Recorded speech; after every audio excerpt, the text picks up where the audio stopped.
Olá! No programa de hoje você vai conferir a divulgação nas redes sociais do MPRJ da exposição Coragem Dia e Noite, que está em cartaz no corredor cultural da instituição. No quadro MPRJ pelo Estado, você vai acompanhar o trabalho do Parquê Fluminense em Volta Redonda, Paracambi e Itaocara.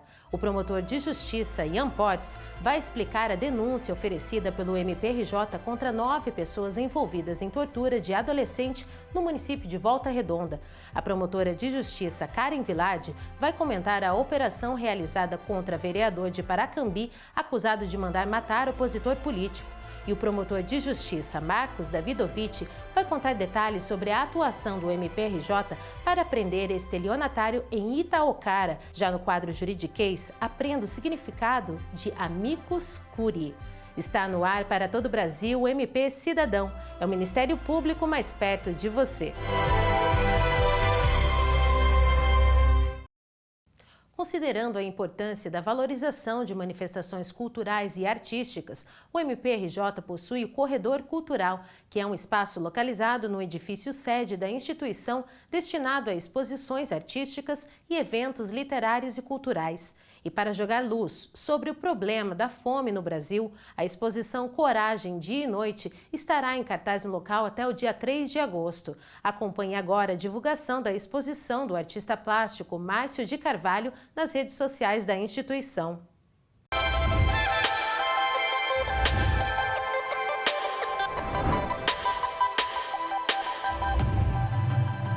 O MPRJ divulgou em suas redes sociais a exposição Coragem Dia e Noite, que traz uma reflexão sobre a fome no país agravada durante a pandemia. A mostra, inaugurada no dia 11 de julho, reúne obras do artista plástico Márcio de Carvalho, que ilustram um inquérito nacional sobre insegurança alimentar no contexto da pandemia da Covid-19 no Brasil. Promovida por meio da Coordenadoria Geral de Promoção da Dignidade da Pessoa Humana do MPRJ, a exibição é aberta ao público e estará exposta no corredor cultural da instituição até o dia 3 de agosto. As visitações podem ser feitas de segunda a sexta, das 11 às 17 horas, no subsolo do edifício sede do MPRJ, na Avenida Marechal Câmara, número 370, onde também estão sendo recebidas doações de alimentos não perecíveis.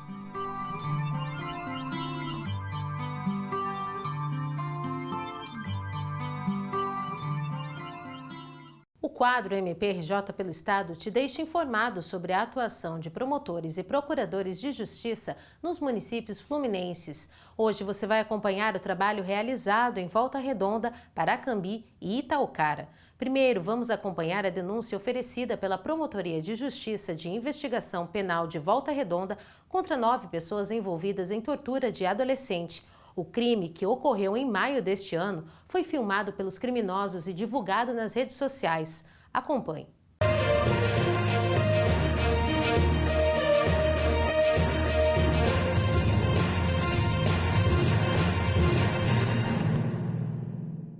O MPRJ denunciou 9 pessoas envolvidas em tortura de adolescente em Volta Redonda, no sul fluminense. De acordo com a denúncia, os criminosos se uniram para praticar o crime no bairro Três Poços, em uma espécie de tribunal do tráfico. Além de tortura, os criminosos também foram denunciados por associação para o tráfico de drogas e corrupção de menores. O Ministério Público, por meio da Promotoria de Investigação Penal de Volta Redonda, ofereceu denúncia contra 9 pessoas pelos crimes de tortura, associação para o tráfico, roubo e corrupção de menores. Essa denúncia foi instruída com um inquérito policial, uma investigação feita pela polícia, que reuniu diversas provas testemunhais e documentais, apontando que os denunciados criminosos, eles estavam associados para o tráfico, integravam a facção criminosa Terceiro Comando Puro, e atuavam na região do conjunto habitacional Minha Casa Minha Vida, no bairro Três Poços, em Volta Redonda. Eles, na localidade, instauraram um verdadeiro tribunal do tráfico. No dia 2 de maio desse ano, de 2022, Eles, inclusive, queriam punir um adolescente por ter se envolvido em uma briga com uma outra adolescente da comunidade. Eles agrediram e ameaçaram esse adolescente, esse menor de idade, por mais de 8 horas, fizeram uso de arma de fogo, inclusive facão. E vale ressaltar que os pais do adolescente assistiram todos esses atos de tortura, estavam presentes e presenciaram tudo aquilo que estava sendo cometido contra o filho deles, menor de idade. Os criminosos ainda roubaram os pertences desses familiares da vítima e, em razão desses atos, o Ministério Público apresentou essa denúncia e fez pedido de prisão preventiva dessas 9 pessoas, além de busca e apreensão na casa delas para apreender materiais ilícitos. O juiz da primeira vara criminal da comarca recebeu a denúncia e deferiu os pedidos feitos pelo Ministério Público. Em decorrência disso, no dia 29 de junho, agora, mais recente, a Polícia Civil, para dar cumprimento a essa decisão judicial, deflagrou a operação chamada de Fundo do Poço. Os policiais foram até a localidade, conseguiram prender 4 dos denunciados, além de outras 3 pessoas, 2 delas em flagrante delito e outra por outro mandado de prisão. E, além disso, conseguiu apreender arma de fogo, munições e diversas drogas lá na localidade. Os outros denunciados que não foram presos encontram-se foragidos da justiça. Já no município de Paracambi, o Grupo de Atuação Especial de Combate ao Crime Organizado, o GAECO, com apoio da Coordenadoria de Segurança e Inteligência, a CSI do MPRJ, realizou a operação para cumprir mandados de busca e apreensão contra vereador da cidade. Confira. Em Paracambi, na região metropolitana do Rio de Janeiro, o MPRJ realizou operação contra o vereador Dário Vinícius Carvalho Braga, acusado de mandar matar um opositor político em disputa pelas eleições municipais de 2020. Segundo a denúncia, a vítima já havia sido apoiadora de Dário, mas após um desentendimento, passou a apoiar um outro concorrente. O crime ocorreu em Paracambi no dia 11 de novembro de 2020, ocasião na qual 2 indivíduos em uma moto efetuaram disparos de arma de fogo contra a vítima, que estava em um carro. A investigação instaurada em razão desse crime apurou à época a identidade dos executores do delito, dessas 2 pessoas que estavam na moto. Eles foram denunciados pelo Ministério Público, foi pedida a prisão preventiva deles e foi decretada essa prisão. Ambos foram presos, estão presos até o presente momento, inclusive. Após, foi instaurada uma nova investigação, dessa vez realizada exclusivamente pelo Ministério Público, com o objetivo de apurar a autoria intelectual desse crime, ou seja, quem teria sido o mandante desse crime. A vítima e a testemunha acabaram sendo ouvidas no início dessa investigação e já naquela época apontaram o ora denunciado como sendo o mandante do crime. Com isso, o Ministério Público requereu o afastamento do sigilo do denunciado, tanto do sigilo telefônico quanto do sigilo telemático, do denunciado e de outras pessoas próximas a ele, e a partir daí teve início a interceptação telefônica e telemática. Foi um período que durou mais ou menos uns 8 meses, e durante todo esse período de investigação foi possível a reunião de elementos fortes o suficiente para demonstrar que o acusado é o mandante do delito. Com o fim da investigação, foi feita denúncia contra ele e o Ministério Público pediu a prisão preventiva, a expedição de mandados de busca e, alternativamente, o afastamento da função. O juízo entendeu por bem não deferir a prisão preventiva, decretou apenas a suspensão da função de vereador e outras cautelares, como proibição de contato com a vítima, com as testemunhas. E, na mesma decisão, foram expedidos os mandados de busca e apreensão.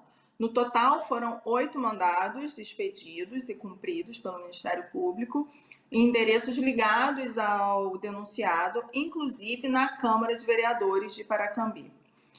Em decorrência dessa operação, no cumprimento desses mandados, foram apreendidos telefones celulares, dinheiro, documentos, computadores, e esses objetos serão agora avaliados, analisados, para que seja possível ver o que tem ainda que pode vir daí, desses objetos apreendidos, qual o conteúdo deles, o teor das mensagens, o que tem ali que seja ainda relevante para esse crime. Foram cumpridos os mandados de busca e apreensão expedidos, tanto no endereço do denunciado, quanto em outros endereços ligados a ele também, inclusive na Câmara de Vereadores, no gabinete dele na Câmara. Foram apreendidos diversos objetos relevantes ainda para o caso, que serão avaliados pelo promotor.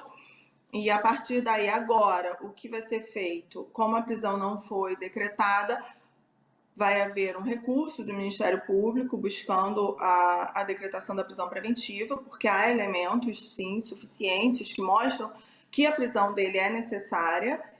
E agora nós vamos para um rápido intervalo. Não saia daí, o MP Cidadão volta já.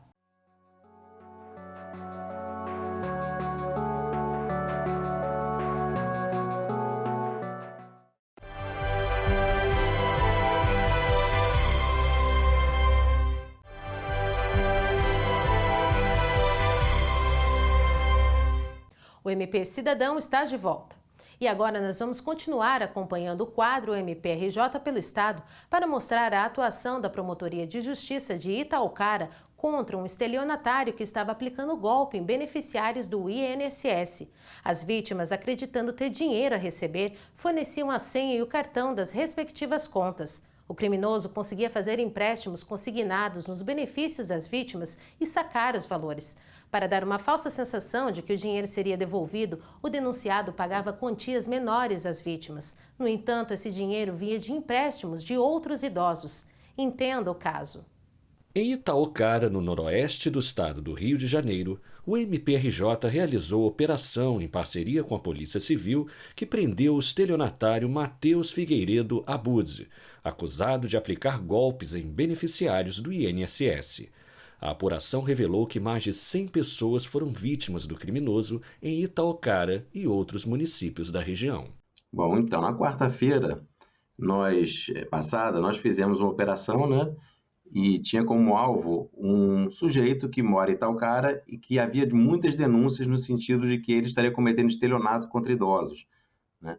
Primeiramente, na investigação, chegou uma informação para a gente de uma vítima, suposta vítima, que teria pego dinheiro emprestado em razão de um contato feito inicialmente com ele, e esse dinheiro teria ficado com ele, o que foi algo esquisito. E ele ficou de pagar parceladamente esse empréstimo que o idoso tinha feito e chegou uma hora que, aparentemente, ele não estava cumprindo essa obrigação. O idoso veio conversar com a gente e logo depois, quando ele soube que o idoso estava procurando as autoridades, ele chamou o idoso e quitou o empréstimo com ele.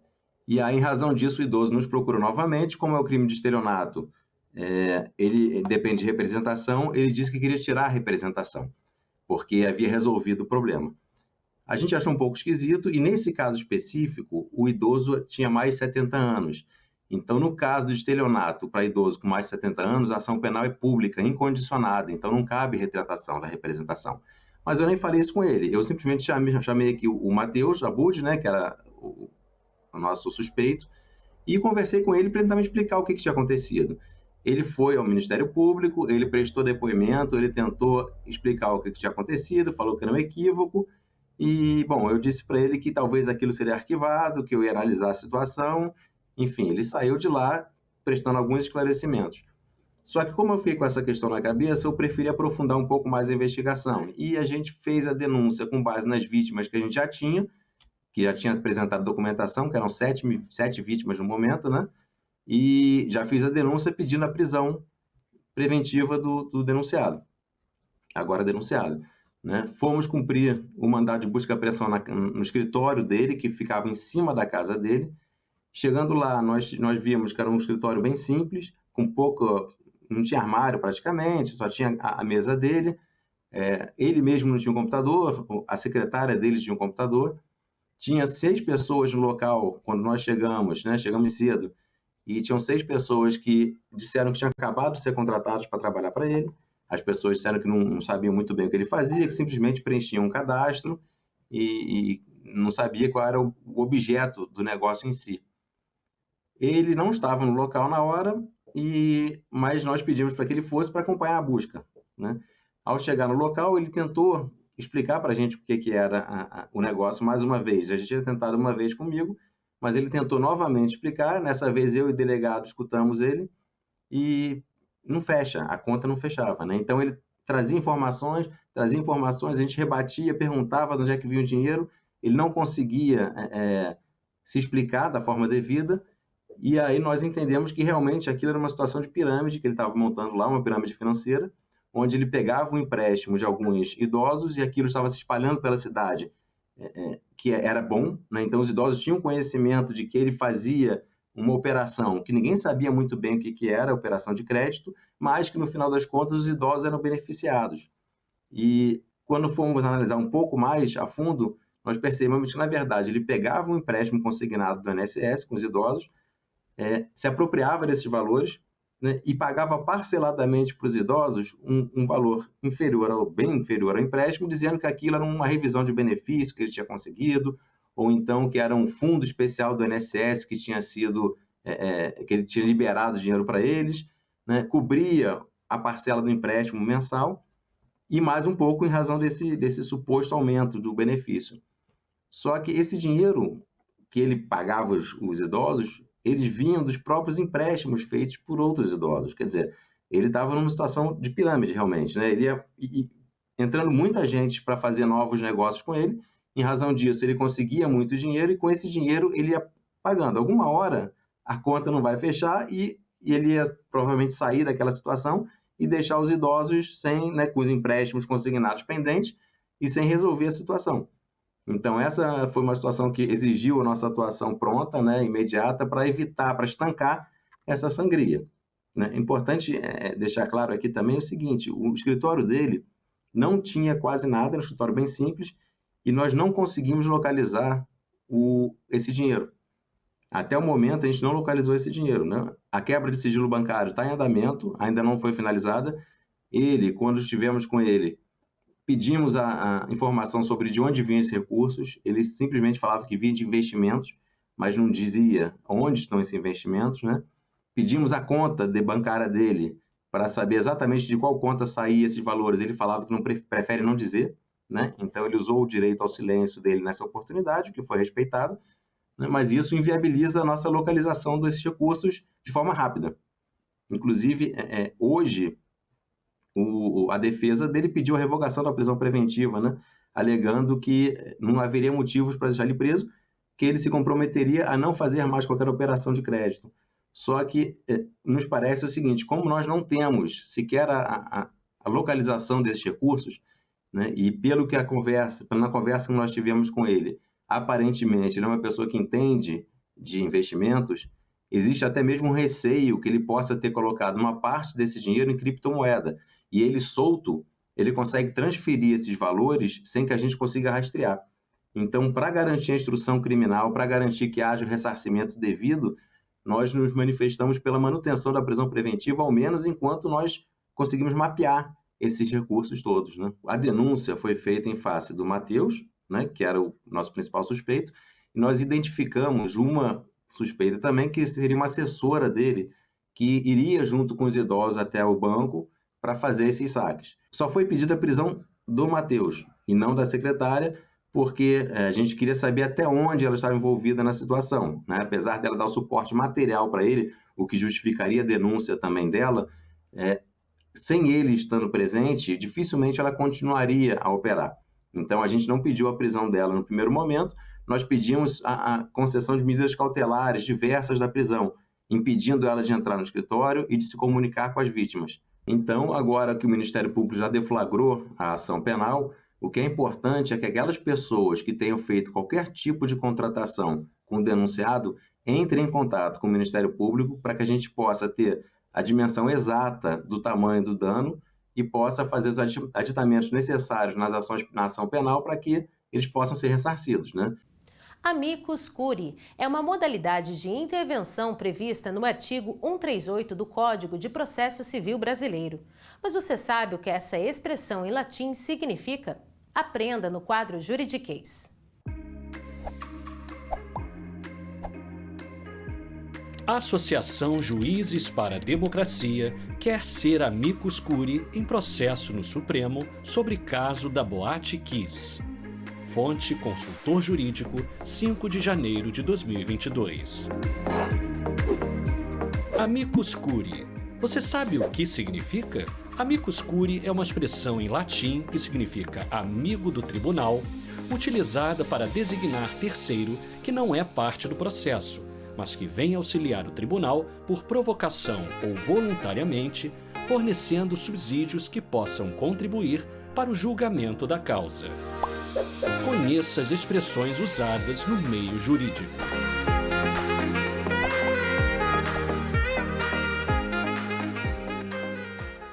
E por hoje é só. Para rever esta ou qualquer outra edição do nosso programa, acesse o canal do MPRJ no YouTube. Lá você também confere outras notícias da instituição. Nos siga nas nossas redes sociais que estão aparecendo aqui embaixo e escute o podcast do MP Cidadão nas plataformas Deezer, Spotify e iTunes. Eu te aguardo no domingo que vem. Tenha uma ótima semana e até mais!